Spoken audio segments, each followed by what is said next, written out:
Good evening, dear listener. Tonight, we're going back to parts of history that most people have forgotten. We're looking for moments that changed the world, but in a small way.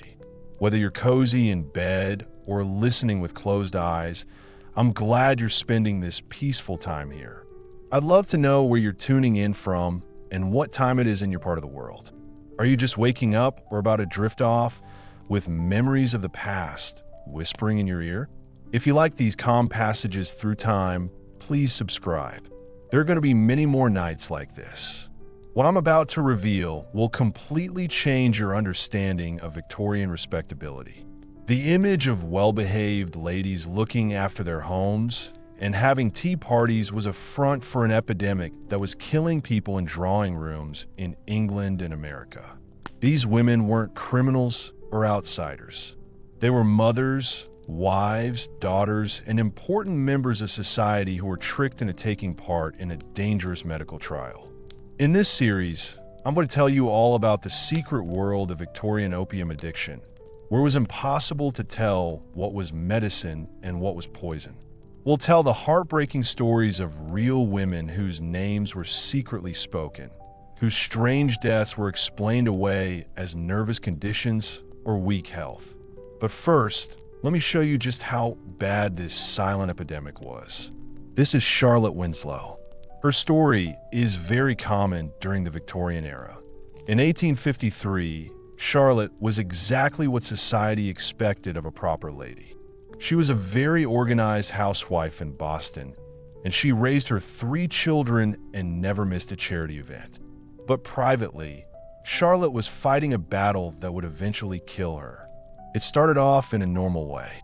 After the difficult birth of her youngest daughter, Charlotte's doctor prescribed laudanum for what he called her nervous exhaustion. Just add a few drops to her water bowl in the morning and evening to calm her down and give her more energy. The amber liquid tasted bitter, but soon after Charlotte drank it, she felt a warmth spread through her chest. This made her feel better physically and mentally. But Charlotte didn't know that she had just taken her first dose of liquid opium. This substance is so addictive that it will soon control every aspect of her life. After a few weeks, the prescribed doses weren't as effective as they once were. Charlotte found herself taking the medicine 3 times a day, then 4, then whenever she felt the familiar pain of withdrawal begin to creep into her bones. The really evil part of this was that laudanum had become completely normal in Victorian society. If you walk into any pharmacy in London or New York, you will see lots of patent medicines containing opium. Godfrey's sold cordial for teething babies, Dover's sold powder for headaches, and Mrs. Winslow's sold syrup to help with all kinds of problems from period cramps to feeling sad. These weren't hidden in back rooms or sold by shadowy dealers. People put them on display in shops. They were advertised in respectable newspapers, and family doctors recommended them. For Victorian women, laudanum was more than just medicine. It was like being saved. In the past, women had almost no control over their own bodies or lives. They were expected to have children without complaining, look after their homes by themselves, and not show any feelings except being happy. Laudanum offered something precious: escape. Just a few drops of this oil can make a day of cleaning and other household chores much easier. It could stop fussy babies from crying, make pregnancy easier, and give moms a break from feeling overwhelmed by society's expectations. But this escape came at a price that most women didn't discover until it was too late. The things that made laudanum so appealing were also the things that made it very addictive. The opium didn't just relieve pain. It changed the brain's chemistry, creating a physical dependence that got stronger with every dose. Women who had started taking laudanum for medical reasons soon found themselves needing it to function. Think about Margaret Thornfield, whose husband was a minister in the countryside in Yorkshire. Margaret started taking laudanum after developing what her doctor called neuralgia. This was a term used by Victorian doctors for unexplained pain that they couldn't identify. The medicine worked really well at first. Margaret's strange aches went away, and she felt full of energy and able to do more than she had in years. She threw herself into her role as a pastor's wife with renewed energy, organizing charity drives and visiting the sick with great enthusiasm. But as time went on, Margaret saw some worrying changes. The times between doses got more and more difficult. She would wake up in the middle of the night, drenched in sweat, her heart racing with a strange feeling of panic. During the day, she kept looking at the clock, waiting for the time she could take her next dose. When she tried to take less, as her conscience sometimes told her to, she was hit by symptoms so bad she thought she was going to die. Her hands would shake uncontrollably. Her stomach would feel sick and she would feel desperate. She would feel so bad that she would not be able to leave her bedroom. Margaret's husband was a kind but naive man. He trusted his wife completely and believed his doctor when they said that her medicine was making her better. He never suspected that the medicine was actually making her ill. Like most people of his time, he thought that addiction was a moral failing that only affected people who were weak-willed and degenerate. The idea that his religious, loving wife could become dependent on her prescribed medicine was simply unthinkable. Margaret's husband wasn't the only one who didn't understand that he was addicted to pornography. In Victorian times, people made up stories about how opium was used. This allowed respectable people to pretend that they did not know about the true use of opium, even though they had evidence that told them otherwise. When women started taking more of their medicines, it was because their health was getting worse and they needed stronger treatment. When they became withdrawn and listless, it was blamed on feminine weakness or nervous disorders. When they died suddenly and without warning, it was explained as heart failure or brain fever. The truth was much more sinister. These women weren't dying from some strange illness. They were taking too much opium. Sometimes they didn't mean to, but their body got used to it and they didn't know how much they had taken. Sometimes they did mean to, because they were so addicted that they couldn't live with themselves. But because laudanum deaths often looked like natural causes, and because families were desperate to protect their reputations, the true size of the epidemic remained hidden. In Victorian times, doctors didn't understand addiction very well. Doctors knew that opium could create a habit, but they didn't understand how strong it was. They thought that respectable people would be able to control how much they used it. They did not understand that physical dependence can overcome even the strongest willpower, and they had no effective treatments for withdrawal. When patients complained of symptoms after reducing their dose of the medicine, doctors often thought this showed that they still needed it. This made them continue using the medicine, even though they didn't really need it. The fact that Victorian women were so isolated made the problem even worse. Unlike men, who might meet other opium users in smoking dens or online, women took their laudanum at home. They often didn't know that other women were struggling with the same thing. They couldn't compare their experiences or get help from others who understood their situation. Each woman thought that her growing need for help was her fault, a secret shame that she must keep hidden no matter what. This made her feel even more ashamed because at that time women were expected to follow a very strict set of gender rules. Victorian women were supposed to be moral guardians. They were supposed to be pure and self-controlled. They were supposed to elevate their families through their virtue. The idea that they might be unable to control their use of medicine went against everything society believed about feminine nature. Women who realized they were dependent had a very difficult choice to make. If they admit their problem, they risk being shamed in public. But if they keep using laudanum and hope they can regain control before it's too late, they might be able to save their reputation. Most people chose to carry on without saying anything, creating elaborate lies to hide how much they were drinking. To avoid suspicion, they would visit many pharmacies. They would claim to be buying medicine for sick relatives or send servants to buy laudanum from shops across town. Some of them became very good at mixing their husband's brandy with laudanum, creating a mixture that they could drink openly without worrying about anyone asking questions. Others hid bottles all over their homes so they could always get their medicine if they were ever caught. The financial cost of maintaining a laudanum habit could be very high. As people got used to this, women needed to take more and more of it to get the same effect. What started as a small amount of medicine, worth a few pennies a week, could eventually what started as a few pennies worth of medicine per week could eventually use up a lot of the household budget.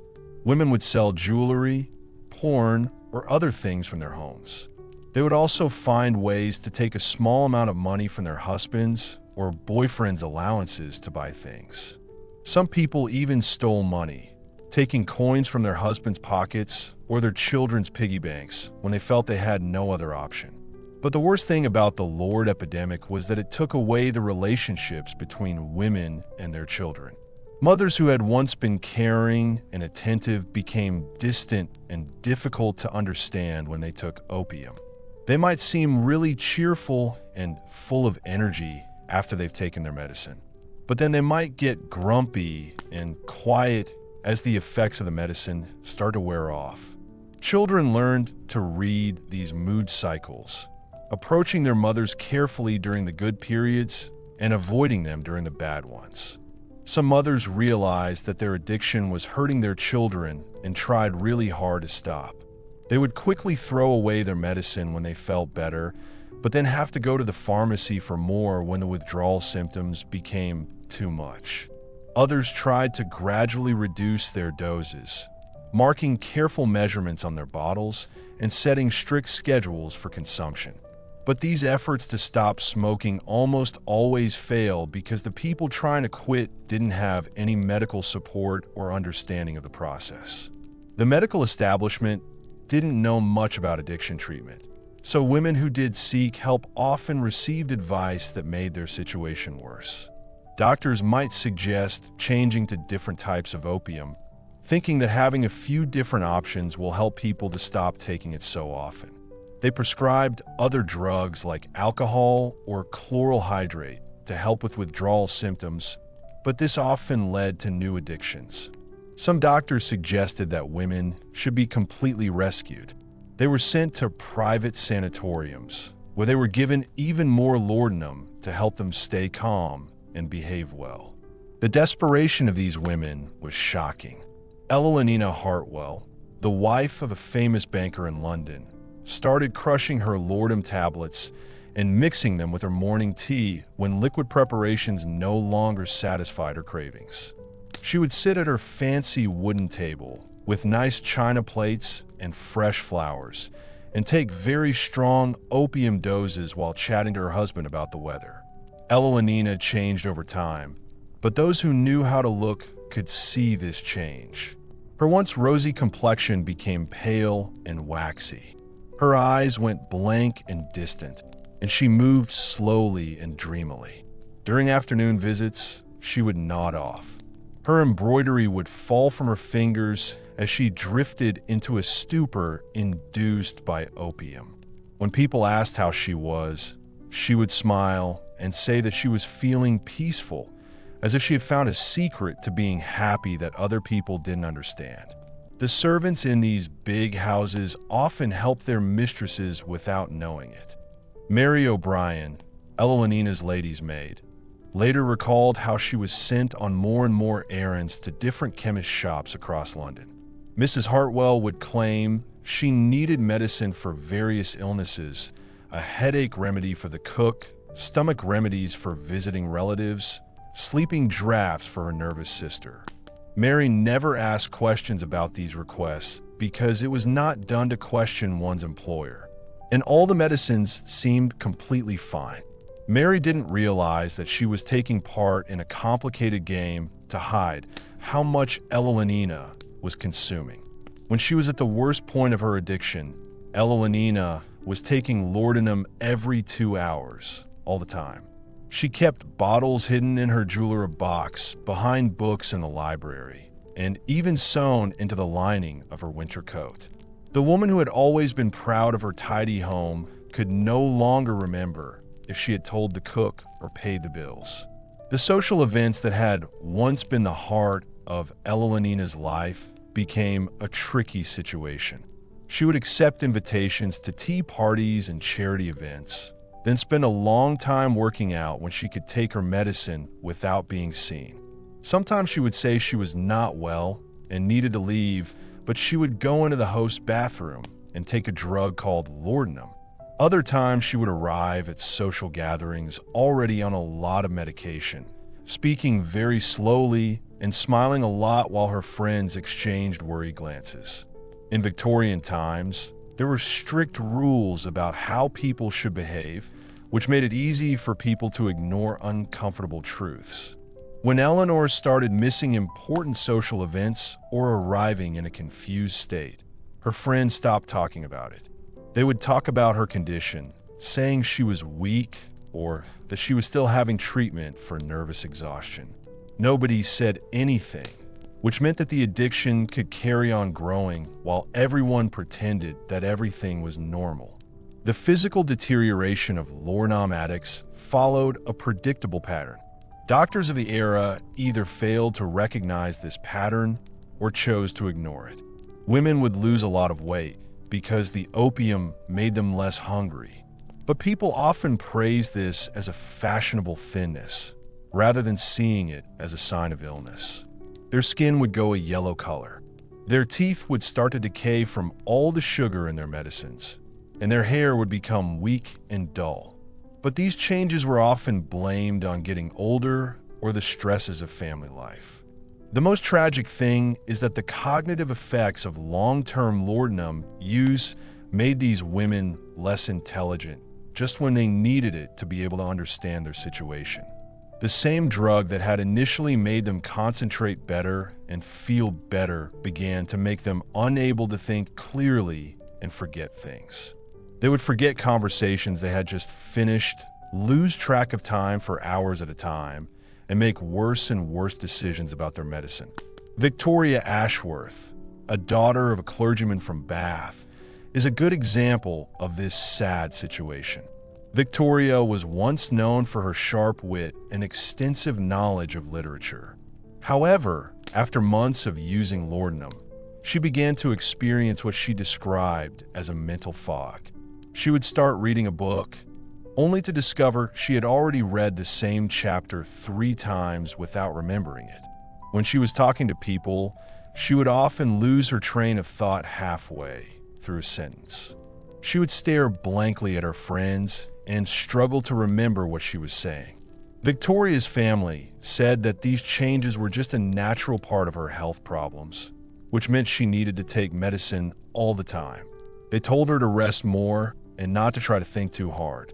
This advice was meant well, but it made things worse because she became more dependent on laudanum for fun and support. The link between laudanum addiction and Victorian marriage patterns made things even more tragic. Wives were expected to be cheerful, obedient, and always ready for sex, no matter how they were feeling or what was going on in their bodies. Laudanum provided a chemical solution to this impossible expectation, allowing women to perform their marital duties while feeling emotionally detached from the experience. Some women started taking extra doses before having sex, using opium to numb themselves so they didn't feel anything. This use of laudanum as a way of coping with marital rape, though never talked about openly, became very common among Victorian women. The drug helped them to forget traumatic experiences, but still look like they were doing what they were supposed to. Men often thought that when their wives did drugs, it was because they were happy, and they never realized that they were actually hurting women who were unconscious. Women who were addicted to laudanum had particularly awful experiences during pregnancy. Opium crosses the placental barrier easily, which means that unborn children were exposed to the drug during their development. Babies born to mothers with addiction often had problems with their health. Doctors describe these problems as nervous conditions or failure to thrive. They didn't understand that these babies were showing signs of withdrawal from drugs that they had never taken. Sarah Patton, a woman who lived in Manchester and was married to a merchant, gave birth to 4 children while she was addicted to laudanum. Each pregnancy got more and more difficult as her tolerance increased and her health got worse. Her first child, who was conceived before she started taking drugs, was healthy and strong. But her next children were born small and sickly, and often cried and had digestive problems that no amount of care could cure. Sarah, desperate to stop her babies from suffering, would sometimes give them tiny amounts of her own medicine, without knowing that she was making them addicted to it.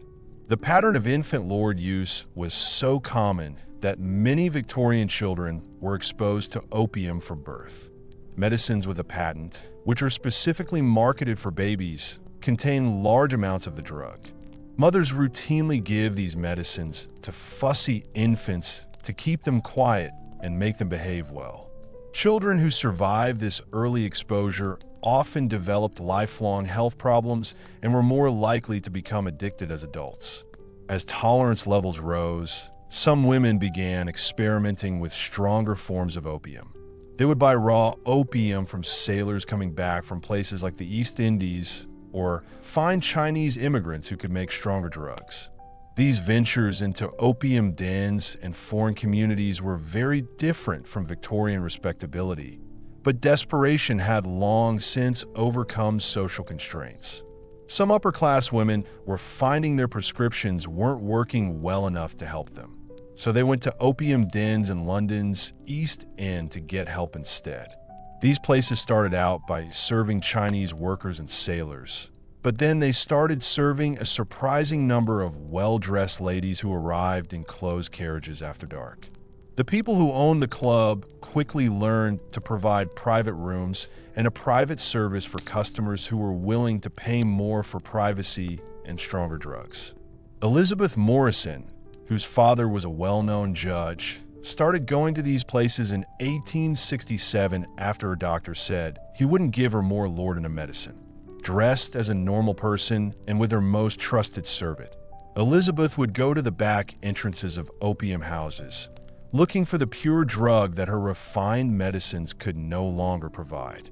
She would lie on silk cushions next to Chinese workers and Indian seamen. People of all different backgrounds came together to chase their opium dreams. These expeditions got more and more dangerous as Elizabeth's addiction got worse. The strong opium available in the dens was much more powerful than anything she had tried before, and her calculations about how much she could take were completely wrong. One evening in November, when it was foggy, Elizabeth took her usual dose of medicine, but she slipped into a coma and never woke up. Her body was found the next morning by her worried servant, but the official cause of death was listed as heart failure to protect her family's reputation. Victorian families tried very hard to protect their social status. And one of the ways they did this was by creating cover-ups around the deaths of Lord Laudanum. Doctors often knew about these lies because they knew that if the death certificates were accurate, it would ruin the family's reputation.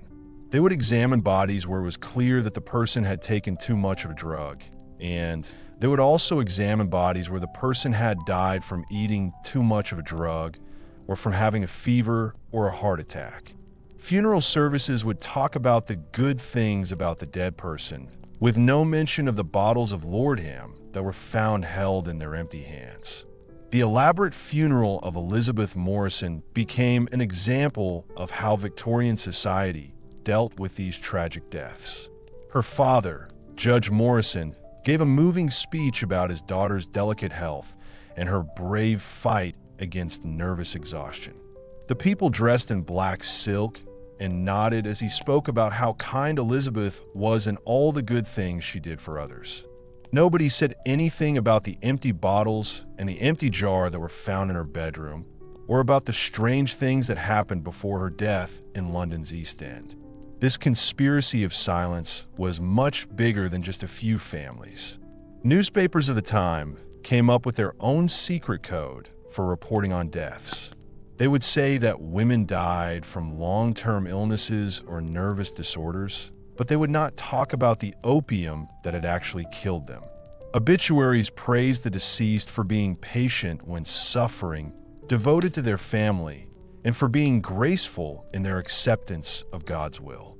The real reason for their suffering was kept secret, with people using polite language to hide it. Dr. William Hartley, a doctor in London who treated many women addicted to opium during his career, kept private journals that revealed the huge scale of the epidemic. His notes, found many years later, showed many examples of well-respected women who had started to take too much of their medicine. He wrote about Mrs. Catherine Wells, a banker's wife, who was taking 40 grains of laudanum every day by the time she asked for his help. 2 grains was considered a therapeutic dose for severe pain. Catherine was taking 20 times the recommended amount of alcohol just to feel normal. Dr. Hartley tried to help these women, but he couldn't because he didn't know much about medicine, and there were social rules that made it difficult for him to help. He couldn't treat respectable ladies alongside people who were there for charity and criminals. But if they were treated at home, they could still get hold of the things that were destroying them. The treatment plans he suggested are useless. Patients found it hard to stick to the plans to reduce their drug intake. They were also given long speeches about how they could overcome their addiction, but these didn't take into account the physical reality of addiction. They were also encouraged to travel to faraway places where they would simply find new sources for their drugs. The opium trade was international, which meant that Victorian women could get their fix almost anywhere in the world. Agnes Whitmore ran away from her husband because he thought her lord was using her. She went on a long trip around Europe with her sister. She found out that German pharmacies sold stronger opium preparations than their English counterparts, and that Swiss sanatoriums would provide unlimited quantities of the drug to wealthy patients seeking treatment for nervous conditions. Agnes spent half a year moving from spa to spa, always claiming to need stronger medicine for her worsening condition. She would arrive at each new doctor's office, looking very sick, and would describe her symptoms in a way that any doctor would recognize as needing opioid treatment. The European medical community, even more different to wealthy English ladies than their domestic counterparts, readily prescribed whatever Agnes requested. But the constant travel and increasing drug use started to take its toll. Agnes' letters home, which were initially cheerful accounts of scenic mountain views and therapeutic treatments, became increasingly erratic and confused. She would write the same news story more than once in a single letter, forget important family events, and describe conversations with people who weren't real. Her handwriting used to be elegant and precise, but now it was shaky and barely legible. When Agnes finally returned to England, her change shocked even those who had known about her laudanum use. She looked much older than before, her face gaunt and her movements unsteady. She spoke quietly, as if she was worried that a normal conversation might upset her. What was most disturbing was that she seemed to be in a constant state of confused happiness. She was smiling calmly while talking about tragic events and answering questions that had not been asked. Agnes's husband was grateful for her calmness after years of her being nervous and agitated, but he gradually realized that something was terribly wrong. His wife would sit for hours staring at nothing, sometimes speaking to herself in languages he didn't understand. She would forget to eat for days at a time, then suddenly eat huge meals before vomiting everything she had eaten. She would wear the same clothes over and over again, without realizing that they were getting dirty and wrinkly. The servants in the Whitmore household were worried to see their mistresses getting worse. Mary, the head housekeeper, later said she found lots of empty Lordham bottles hidden in Agnes' bedroom. Some were hidden inside hat boxes, while others were tucked behind books or sewn into dress pockets. The amount Agnes was taking was so large that it would have killed an inexperienced user. She could take more than she should have been able to take. Agnes' final weeks were very similar to the way in which other people her age who were addicted to Lord had died. She would have times when she felt better and knew how bad her problem was. During these times, she would promise to try hard to stop doing the things she knew she shouldn't. She would pour medicine down the sink, burn her secret stashes, and swear to her husband that she was finally free from her dependence. But these moments of clarity were always followed by overwhelming cravings that made her use drugs again. She would send servants to every pharmacy in London, claiming she had new illnesses and needed medicine. Local people started to get suspicious of her because she was buying a lot of things, so she started ordering Lordum by post. She was using false names and had the packages sent to different addresses all over the city. The physical symptoms of Agnes' withdrawal attempts were so severe that her husband began to believe she was genuinely dying from some mysterious disease. She would shake uncontrollably, sweat a lot even when it was cool, and see things that weren't there, which made her scream. Her heart would beat so fast that you could see it, and she would have diarrhea and vomit so much that she would be completely dehydrated. Modern medicine recognizes these symptoms as classic opiate withdrawal. But in the Victorian era, doctors thought that they were signs of a serious disease. They examined Agnes during her worst moments and decided that she needed stronger medication to treat her illness. The treatments they gave her were meant to help, but they only made her more addicted. This meant she was trapped in a cycle of getting more and more hooked on her medication. The psychological effects of long-term use of the drug were perhaps even more devastating than the physical symptoms. Agnes began having what she called waking dreams. These were very realistic fantasies that seemed more real to her than real life. She would have long talks with her dead mother, plan parties for guests who never came, and get convinced that the servants were stealing from her while she was asleep. These delusions became more and more paranoid and violent. Agnes accused her husband of trying to poison her, claimed that her sister was plotting to steal her inheritance, and became convinced that the local police were watching her house. She would lock herself in her room for days at a time, only coming out to look for laudanum she thought others had hidden from her. The isolation caused by these paranoid delusions made Agnes's decline worse. She was alone and suspicious. She lived in a world that was full of ghosts. She would hold tea parties with imaginary guests, chatting animatedly with empty chairs while real visitors waited unnoticed in her drawing room. Her husband watched his wife lose her marbles and realized that her medicine was to blame. But by this point, Agnes' tolerance was so extreme that if she tried to reduce her laudanum intake, she would get symptoms that appeared life-threatening. She would pass out and start shaking. Her breathing would become shallow and uneven, and her skin would turn blue, which suggests that she was going to die. The medical establishment did not help families in these difficult situations. Doctors knew that laudanum was somehow making their patients get worse, but they couldn't treat addiction effectively and didn't know how to safely deal with withdrawal. Their normal advice was to keep taking the medicine at the same dose to stop an emergency, but this meant that patients would slowly die from taking too much. Agnes Whitmore died on a rainy Tuesday morning in October, found by her maid sitting peacefully in her favorite chair with an empty bottle of Lordham on her lap. The official cause of death was recorded as heart failure caused by extreme tiredness, which satisfied the coroner and protected the family's reputation. Hundreds of people went to her funeral and said how kind and patient she was. They did not know that she had been addicted to drugs for many years.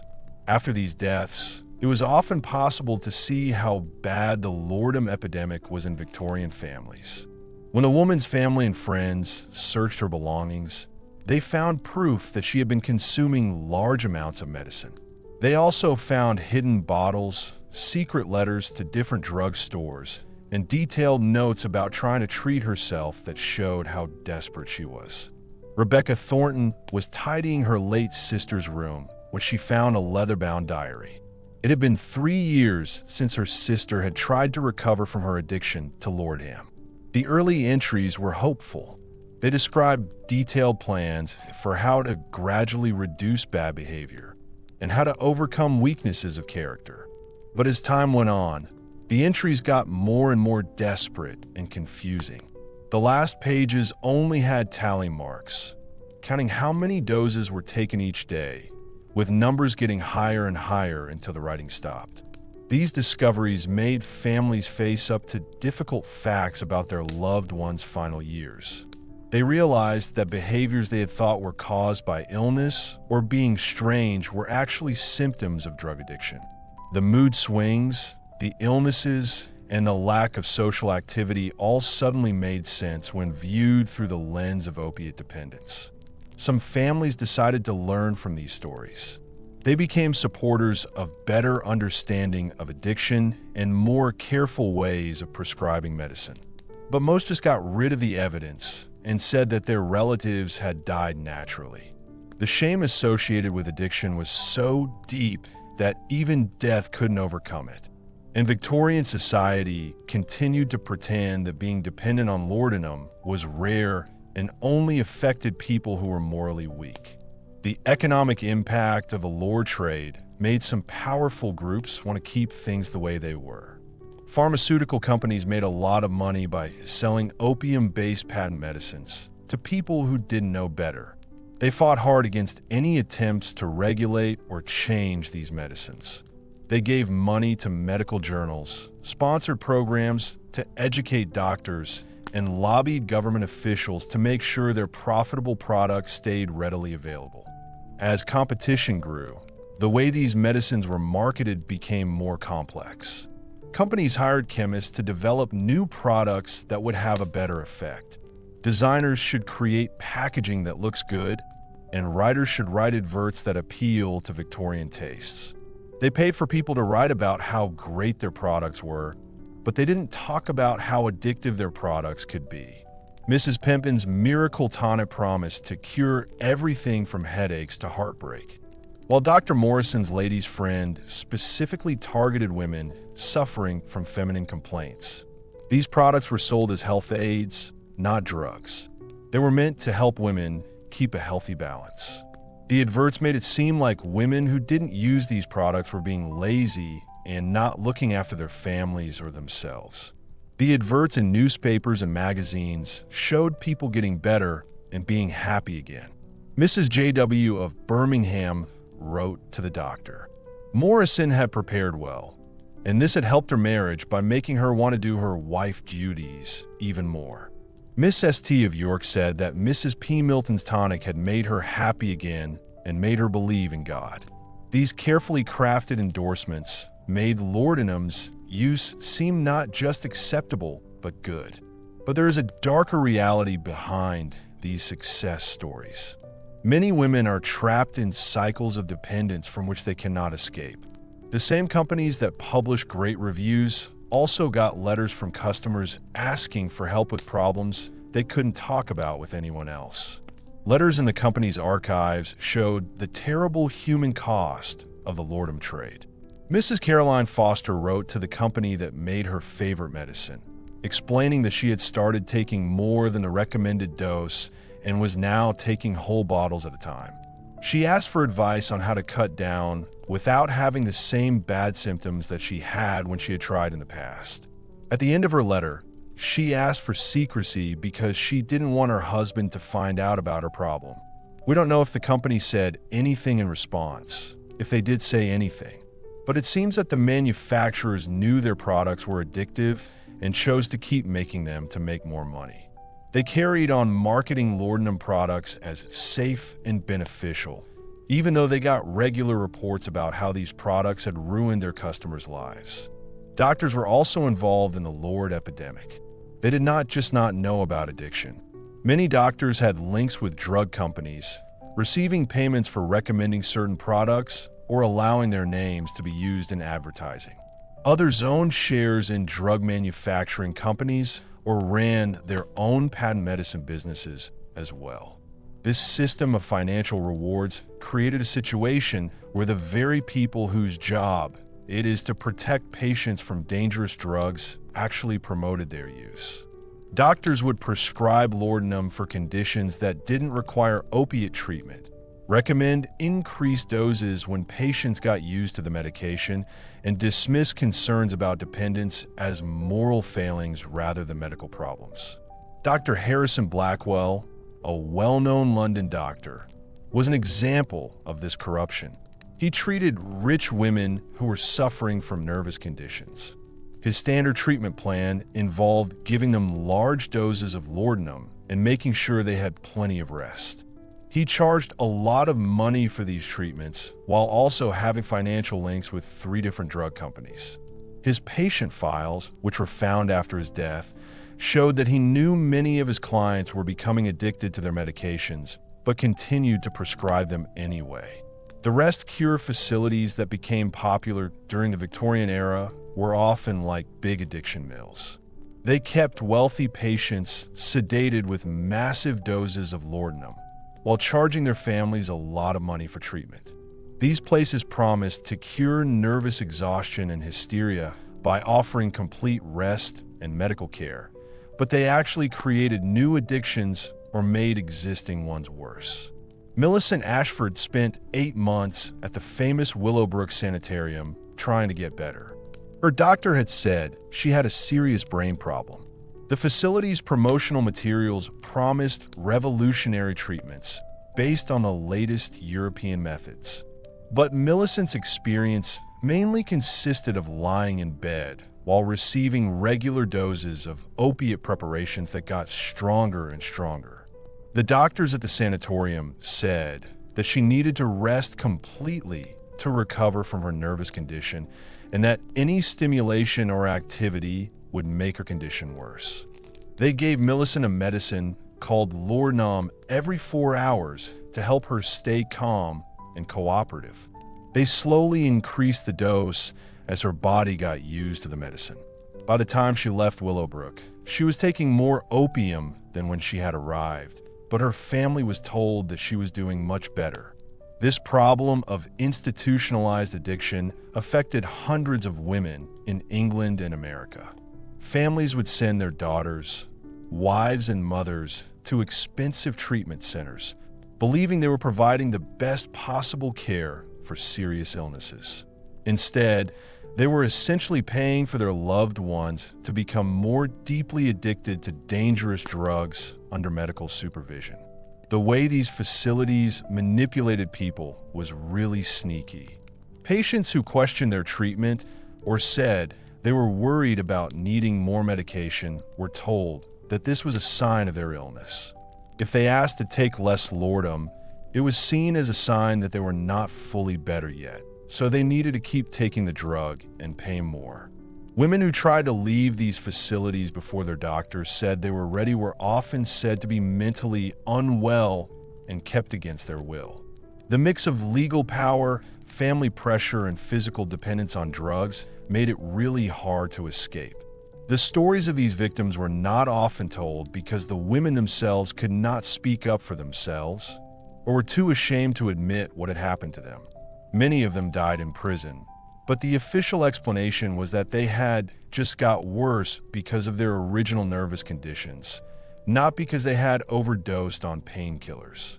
Others returned home so damaged by their experiences that they never again functioned as independent individuals. Historians have mostly not thought about how the laudanum epidemic affected Victorian children. But the evidence shows that many children grew up in households where their mother was addicted to drugs. Children learned to understand their mother's moods by looking at when she was taking her medication. They understood when it was safe to go and see her for comfort and when they should stay away. These children developed ways of surviving that would shape their personalities forever. They became very alert, constantly watching adult behavior for signs of problems. They learned to be self-sufficient at unusually young ages, taking care of their own needs when their mothers were too drugged to notice them. Most tragically, they often blamed themselves for their mother's condition. They thought that they had somehow caused the mysterious illness that required constant medication. The effects of the Lord epidemic will be felt by Victorian families for many years. Children who grew up with addicted mothers often developed their own substance abuse problems as adults or got attracted to partners who had similar issues. They grew up in homes where drug dependence was normal, so they didn't see addiction as anything unusual or dangerous.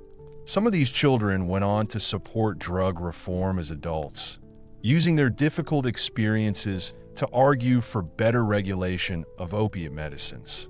But many more just repeated the patterns they had learned at home, passing on a legacy of addiction and dysfunction to their own children in an endless cycle of generational damage. The terrible situation with drug addiction in Lordham got even worse when we learned that the drug industry deliberately targeted pregnant women and new mothers. Companies like Bayer and Park Davis created special marketing plans to make people think that opium-based medicines were very important for the health of pregnant women. They said that women who did not use these medicines were putting both themselves and their unborn children in danger. Dr. Samuel Richardson's special milk promised to make childbirth easier and ensure healthy babies, while Mrs. Hartwell's nursing mother's friend guaranteed plenty of milk and calm the mother. These products had extremely high concentrations of opium, often more than medicines that are sold to the general public. The people who made these products knew that pregnancy and childbirth created markets full of women who really needed their products to make them feel better. This truth was discovered by Helena Blackwood when she was pregnant for the fourth time in 1862, after 3 difficult births that had left her feeling weak and worried. Helena's doctor recommended Dr. Richardson's preparation to make sure the next delivery was easier. The medicine worked like a miracle during her pregnancy, getting rid of the nausea and emotional ups and downs that she had experienced before. Helena felt calm and sure of herself. She was sure that she had finally found the secret to being a happy mom. But when Helena's daughter was born, the baby behaved strangely and no one could explain why. Little Margaret would scream for hours, even when there was no reason to.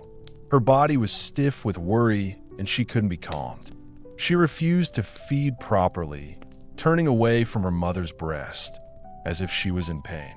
The most worrying thing was that the baby seemed to have episodes where she would shake uncontrollably, her face going all funny as if she was in pain. The family doctor said that these symptoms were due to Helena being very sensitive. He recommended that Helena keep drinking the special milk during the nursing period to make sure her baby was calm. What he didn't understand was that baby Margaret was experiencing withdrawal from the opium she had received through the placenta. He thought that continuing Helena's medication would only make the baby more addicted through breast milk. This tragic cycle repeated itself in nurseries across the civilized world as entire families became unknowingly dependent on opium. Mothers would give themselves drugs to deal with the demands of looking after their children, accidentally giving their babies drugs too. When these babies became fussy or difficult, mothers would increase their own medication or start giving the children direct doses of medicines that were made for babies. The most popular of these medicines for children was Mrs. Winslow's soothing syrup, which contained enough morphine to make a grown man sleep. Adverts for the product showed happy children sleeping peacefully while their grateful mothers looked on. The marketing material promised that the syrup would calm fretful babies instantly, allowing tired moms to rest and do other things without being constantly interrupted. The advertisements didn't say that babies given regular doses of these syrups often died in their sleep. People who have overdosed on opioids and are struggling to breathe. When babies died from these medicines, it was usually said that they died from being very sick or having a weak body, not from the medicine. This was a common pattern. Victorian families often expected to lose several children to mysterious illnesses in their early years. Martha Cromwell lost 3 babies who didn't survive. People are dying within months of starting to take different medicines for colic and restlessness. Martha never thought that the medicine she had given her baby could have caused his death. She thought she was cursed with particularly fragile children, so she kept using the same preparations with each new pregnancy. This meant she was unwittingly repeating this cycle of addiction and death. The drug companies that made these products knew they could cause death. Letters from the time show talks about how much of the drug to give to children, so they would feel sleepy but wouldn't show obvious signs that they had taken too much. Company leaders calculated the number of deaths they were willing to accept, understanding that some babies would die no matter what they did, but thinking that these deaths were worth it to them because they were helping to make more money. When public health officials sometimes said that many babies were dying in areas where a lot of patent medicines were being used, the companies that made them started big public relations campaigns to make people think it was not their fault. They paid for medical studies that said infant deaths were caused by poor sanitation, not enough food, or people being born with health problems. They paid for educational programs that taught mothers to spot signs of infant illness without mentioning medication. The most dangerous part of marketing opium to children was how it made drug dependence seem normal from birth. Children who survived taking these medicines often developed a lifelong craving for opiate drugs. They would go to Lordum as teenagers for minor illnesses. Thomas Whitfield was born to a mother addicted to laudanum and given soothing syrups. He learned from a young age that chemical solutions were better than natural discomfort. At 14, he started stealing his mother's medicine. He found that small amounts of laudanum stopped the strange aches and restlessness that had bothered him since he was a child. He didn't understand that these symptoms were actually withdrawal effect from the opium he had taken as a baby. By the time Thomas was grown up, he was buying laudanum in amounts that shocked even experienced apothecaries. His ability to withstand strong doses of alcohol developed over time, starting in the womb. This allowed him to consume levels of alcohol that would have killed other young men. He tried lots of different jobs and had lots of different relationships, but he couldn't keep anything going because he was dealing with an addiction he didn't choose. Many people heard Thomas's story during the Victorian era. It was about children who grew up in homes full of opium. These children then became addicted to opium themselves when they grew up.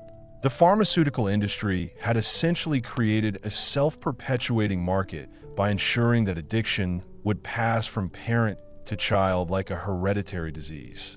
The fact that Lorham was a global trade meant that families had even more problems when it came to understanding or dealing with addiction. Opium poppies were grown in Turkey, India, and China. They were then taken to European laboratories to be turned into different products. After that, the products were shipped all over the world with hardly any rules about how they should be made or how good they should be. The same basic ingredients might be used to make dozens of different products, each with a different strength. Isabella Pembroke found this dangerous variability during a family trip to continental Europe in 1868. She had been a regular user of British-made preparations for several years. Isabella was in a big problem because she couldn't get her normal medicines from French pharmacies. The laudanum she bought in Paris was much stronger than the stuff she was used to, and she overdosed by accident. This left her unconscious for 2 days. Isabella's husband didn't know about her illness, and the local doctors said her collapse was just a bad reaction to traveling. They prescribed more opium-based medicines to help her recover, but this made her overdose even more.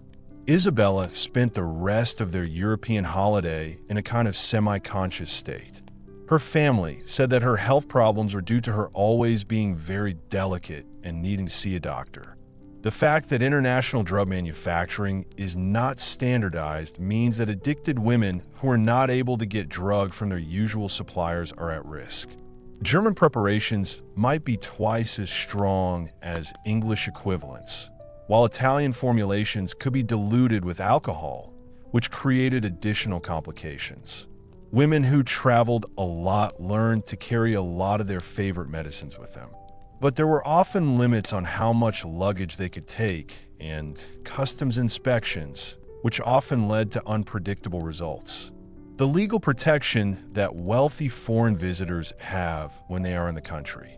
It is difficult to track or deal with deaths caused by laudanum when they happen while people are traveling abroad. When important English ladies died in a strange country, their bodies were usually sent home quickly. The certificates said they died naturally. The true circumstances of these deaths were kept secret because of national pride and social rules. The death of Lady Catherine Worthington in a spa in Switzerland is an example of this pattern of international cover-ups. Lady Catherine had traveled to the Alps to seek treatment for nervous exhaustion. She was found dead in her hotel room. She was surrounded by empty medicine bottles from different countries. The Swiss authorities did not want to risk a scandal that might harm their profitable health tourism industry. They said her death was from heart failure and arranged for her body to be sent home immediately. The English newspapers said Lady Catherine's death was a sad loss of a loving mother and someone who gave a lot of money to charity. They said she died of long-term health problems while trying to find the latest medical treatments in another country. Members of parliament and important people from other countries went to her funeral. None of them knew that they were mourning a woman who had died from taking too much opium. These events around the world showed that opium addiction knows no national or cultural boundaries. Rich women from all over the world were being killed by the same dangerous medicines, and no one was telling anyone because everyone was involved in it. The religious community's response to the Lord epidemic showed that Victorian moral beliefs were not as clear-cut as they seemed.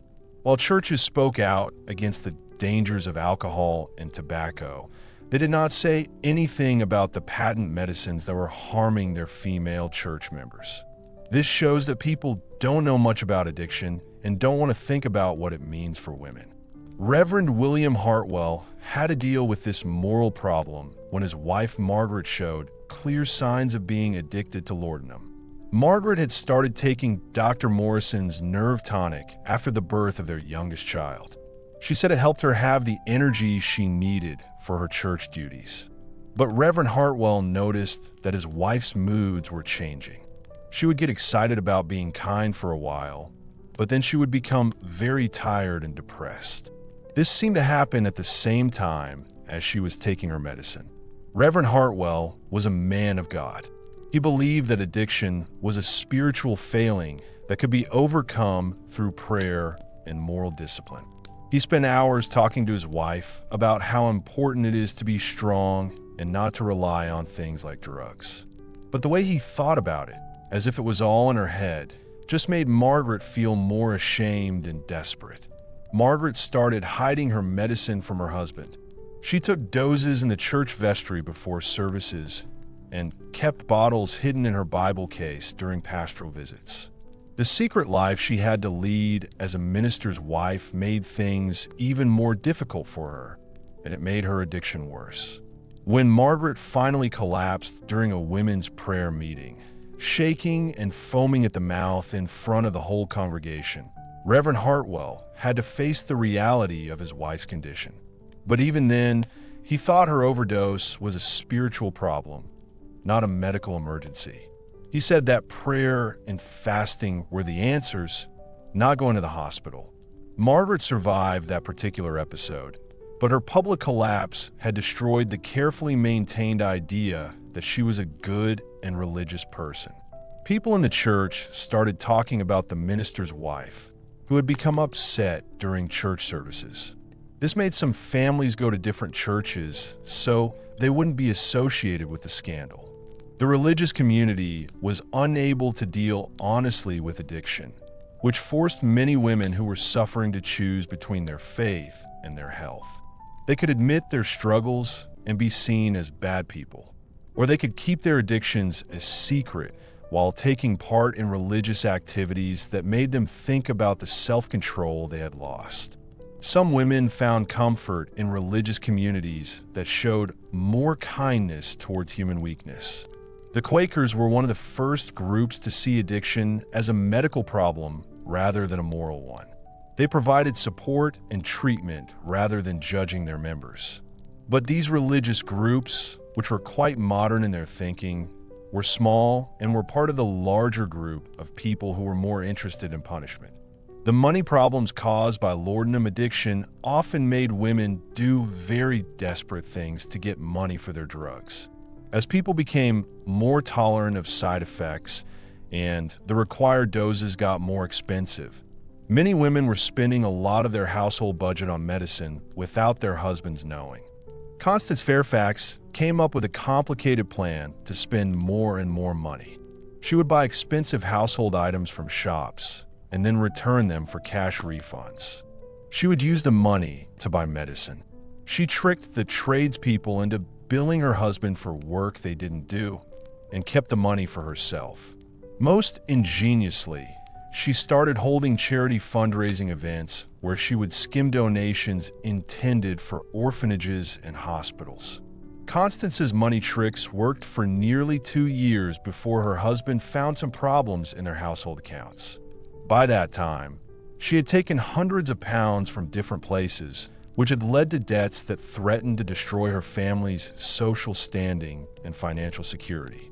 When confronted with evidence of her theft, Constance admitted not only the financial crimes, but also her drug addiction, which had made her feel she had no other option.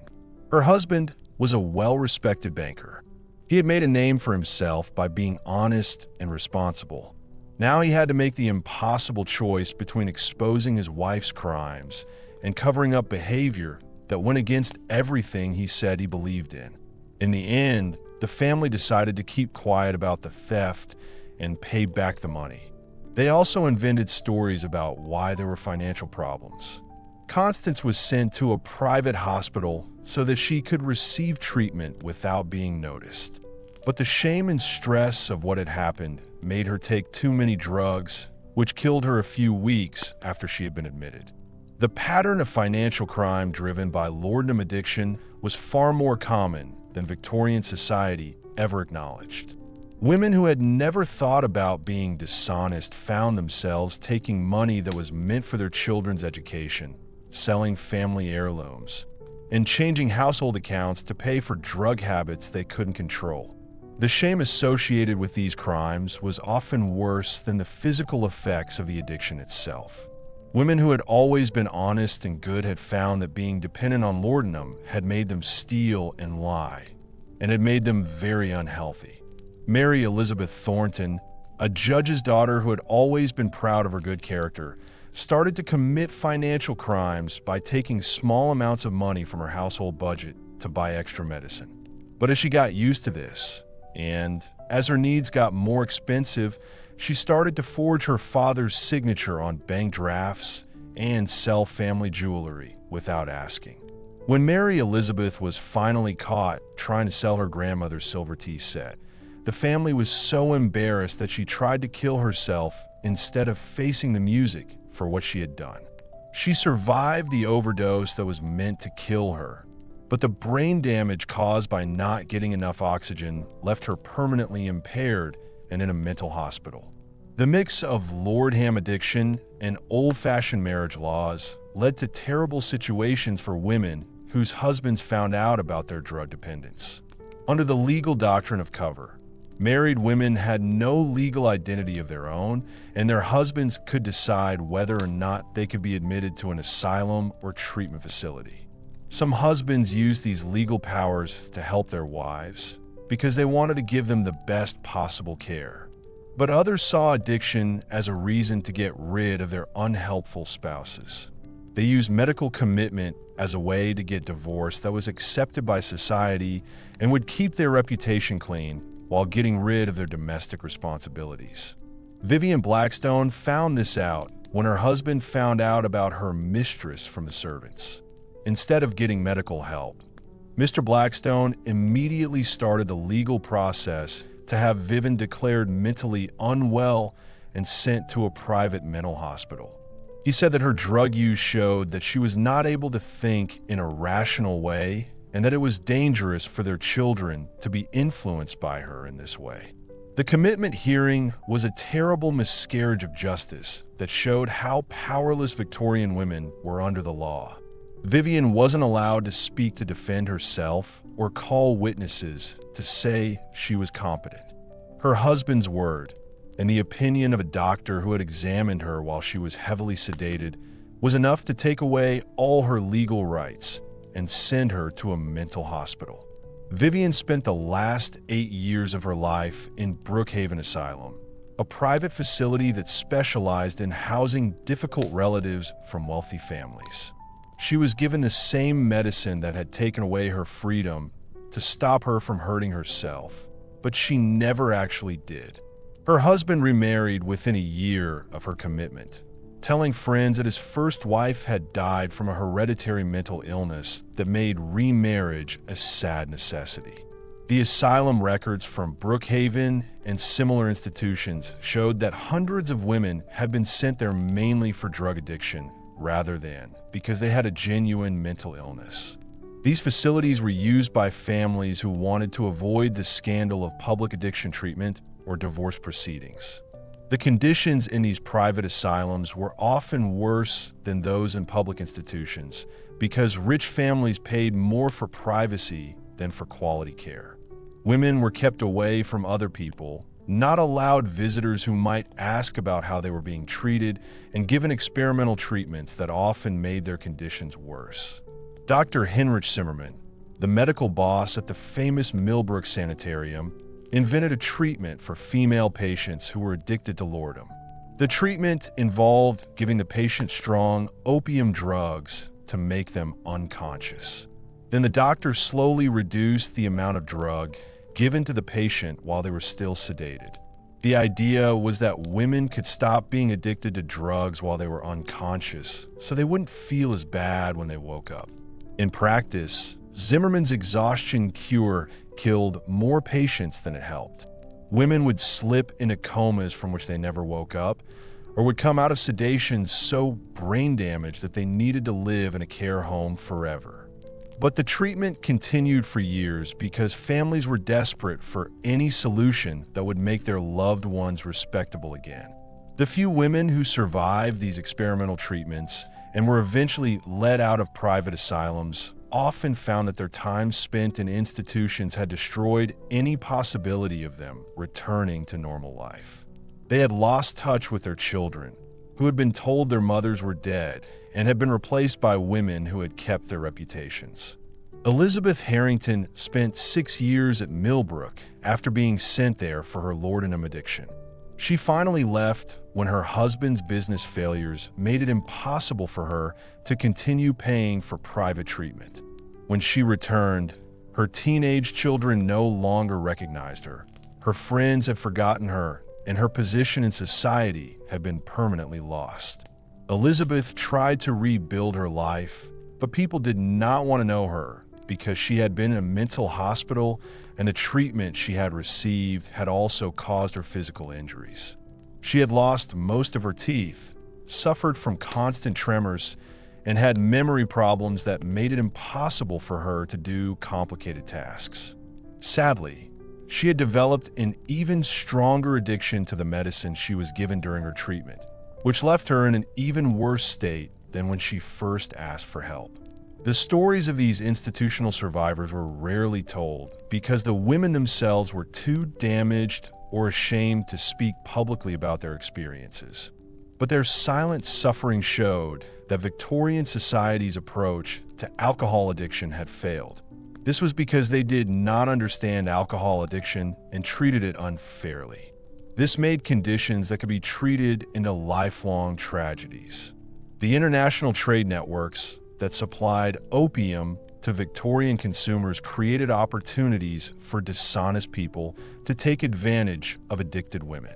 People who illegally traded drugs knew that rich women were their biggest customers. They were willing to pay a lot of money for good drugs. Captain James Morrison, who used to work for the East India Company, set up a clever system to get laudanum products to women from rich families in London and the areas around it. Morrison's operation was a fake. It looked like a normal import business, dealing in exotic spices and medicinal herbs. But he made most of his money from the pure opium he smuggled in specially designed containers that didn't get checked by customs. Morrison's customers included the wives of members of parliament, important businessmen, and high-ranking military officers. He kept detailed records of their purchases, using this information to track how much they were buying and to make sure they didn't talk about his illegal activities. Women who tried to buy less or find other suppliers would get anonymous letters reminding them that if people found out about their addiction, it would have a negative effect on their reputation. The way Morrison ran his business made it easy for criminals to take advantage of vulnerable women addicted to drugs. They needed reliable drug supplies, and they were afraid of being exposed. This made them easy targets for dishonest dealers who knew how to take advantage of people's shame to make money. Margaret Ashworth was dependent on Morrison for help when her usual sources of laudanum were not enough for her growing needs. Morrison promised to provide better preparations at reasonable prices, but gradually increased his prices while reducing the quality of his products. When Margaret complained, Morrison said he would tell her husband about her purchases unless she got other customers from her social circle to buy from him. Margaret was helping Morrison by introducing other women who were addicted to him to his services and receiving free supplies for her own use. The fact that Margaret was becoming a drug dealer, while also trying to act like a respectable member of society, made her feel worse about herself. The criminal network involved in the laudanum trade often used violence against customers who tried to escape their control or who threatened to expose their operations. Women who tried to report dealers to the authorities would often be accused of buying drugs illegally themselves, which made it hard for the authorities to get involved. When Sarah Peton tried to give evidence against the dealer who had been supplying her with adulterated laudanum, she found out that her own medical records had been requested to show her history of drug dependence. The thought of having her addiction exposed in court was so scary that Sarah stopped her complaint and went back to buying from the same criminal who had been tricking her. This pattern of exploiting and intimidating people kept many dangerous dealers working for years, protected by their customers' fear of them being found out. The legal system often cannot tell the difference between victims and criminals in drug-related cases. This means that addicted women are punished instead of receiving help when their situation comes to official attention. The impact of the laudanum epidemic on Victorian literature and art has been largely overlooked, but many famous female writers and artists of the era struggled with opium addiction, which had a big effect on their creative work. The drug made people feel and see things differently, which led to different artistic styles. These styles showed the good and bad feelings of being addicted to the drug. Christina Rossetti was addicted to opium, but she never told anyone. Her poems show that she was addicted to opium. Her poems about feeling lost, broken memories, and strong desires were very powerful for other women who were addicted to drugs or alcohol, and who could relate to them. The artistic community romanticized opium use, inspired partly by Samuel Taylor Craig's famous accounts of drug-induced creativity. This provided cover for female artists whose addiction was destroying their lives and work. People saw her strange behavior and lack of productivity as part of her artistic style, rather than noticing that she was using drugs. Millicent Hartwell was a talented painter. Her work was starting to be shown in London galleries, but she became addicted to laudanum. This made her lose the ability to paint detailed pictures. Her later paintings, made while on medication, showed a big improvement in technique and composition. But critics at the time liked them and said they were an example of new and exciting art. Millicent's family was proud of her art and didn't want to admit that her success had come from being addicted to drugs and working too hard. They still supported her career, even though her addiction was becoming obvious. They paid for studio space, bought expensive materials, and set up exhibitions of work that showed clear signs of impairment. This made it seem like Millicent was coming up with new artistic techniques, when in fact, she was losing control of her abilities. The sad twist of laudanum's effect on women's creativity was that the drug first made them more creative and emotional, allowing them to produce powerful and original work. But this period of creativity eventually came to an end, and the art form died out. As people got more used to the stories, they stopped reading them. Many women writers and artists who were doing well in Victorian times stopped being published after a short time, and people said this was because they got married, had children, or lost interest in writing. But looking at private papers and family records suggests that laudanum's addiction was the real reason many talented women had to stop their careers, as they found themselves unable to carry on with creative work while dealing with drug dependence. The loss of these artistic voices was a great loss to culture, but which Victorian society never acknowledged.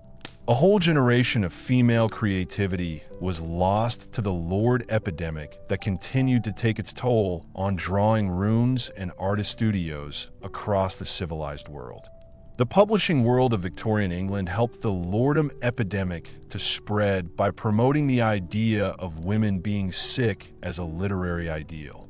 Novels of the time often showed women as weak and fragile, always needing medical attention, which made women feel like they had to be like that too.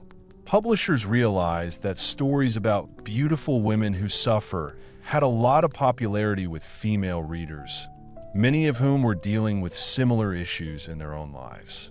Emma Whitfield from Bath wanted to be a writer, but she was also addicted to laudanum. This was a problem that people in the past would not have understood. Emma had started taking Dr. Morrison's medicine to help with her nerves after reading stories in the Ladies' Home Journal about strong women who needed opiate medicines to get through tough, unkind worlds. The made-up characters in the book seem to show us how to turn personal problems into real art. When she was on her honeymoon, Emma wrote some very strange stuff that editors and readers found really impressive. Her descriptions of emotional pain felt real, and her depictions of femininity and its struggles felt familiar to women who can relate to them. Publishers praised her work, saying it was an example of the best writing by women.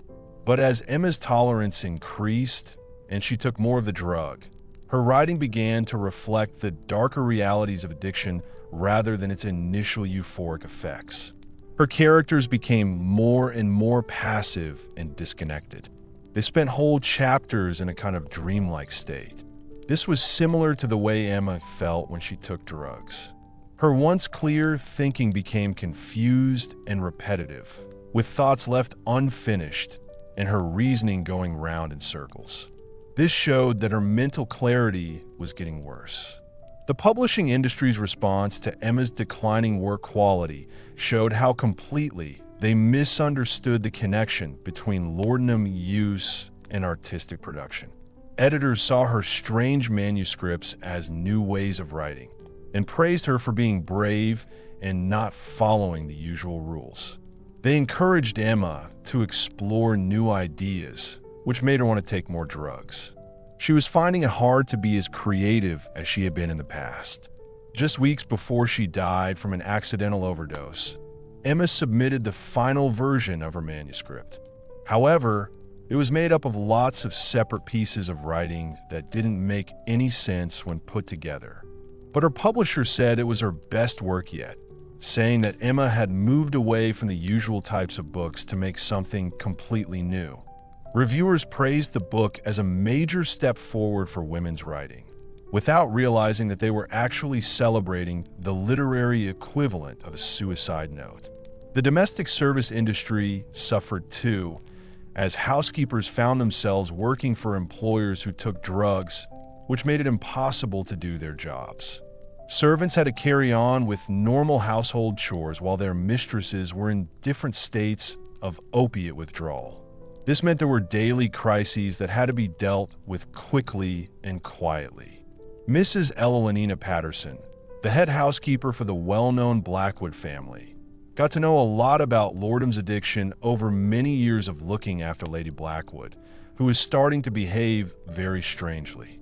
Elenina learned to spot the signs that showed when her mistress had taken too much medicine, when she needed help walking without falling, and when she should be left alone to stop her feeling paranoid. Servants like Elenina were put under a lot of moral pressure, which was mostly ignored. They were required to enable their employers' addictions by purchasing medicines, concealing evidence of drug use from other family members, and maintaining household functions when their mistresses were too intoxicated to provide direction. But they had to be completely loyal and not talk about their employer to anyone outside the family. Elenina's detailed diaries, found many years after her death, gave us a unique look at what it was like to live with laudanum addiction. She described mornings when Lady Blackwood would be found unconscious in her sitting room, afternoons when she would mistake servants for deceased relatives, and evenings when she would become convinced that intruders were hiding throughout the house. The physical dangers posed by heavily medicated employers created constant anxiety for household staff.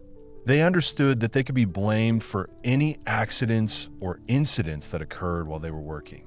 Elenina wrote about nights spent sitting outside Lady Blackwood's bedroom door, listening for signs that she might be overdosing and needing help. She described the terror of finding her mistress unresponsive, never knowing whether to call for medical help and risk exposing the family's secret, or to wait and hope that Lady Blackwood would regain consciousness naturally. The money problems between servants and addicted employers made things even more complicated for both of them, and they found it hard to get out of a pattern of problems. Lady Blackwood paid Elenina more than usual because she knew that her discretion and special care were worth extra money. But this meant that Elenina couldn't get another job, even when Lady Blackwood's health was starting to get dangerous for everyone in the house. Elenina's job was to make sure people didn't take too much of the drug, spot the signs of withdrawal, and provide basic medical care when there were no doctors around. She learned to make weaker doses of strong medicines, to hide medicines when Lady Blackwood had already taken dangerous amounts, and to make up stories about her mistress's health when visitors arrived without warning. The emotional impact of this responsibility was extremely hard on servants who really cared about their employers, but felt unable to help them get better. Elenina wrote about how she felt when Lady Blackwood changed from a clever, successful woman into a person who only existed to take her next medicine dose. The sadness of seeing this decline and not being able to talk about it with anyone made many servants feel very alone. Some of the staff tried to help by mixing their mistress's medicines or hiding bottles to make them miss their periods.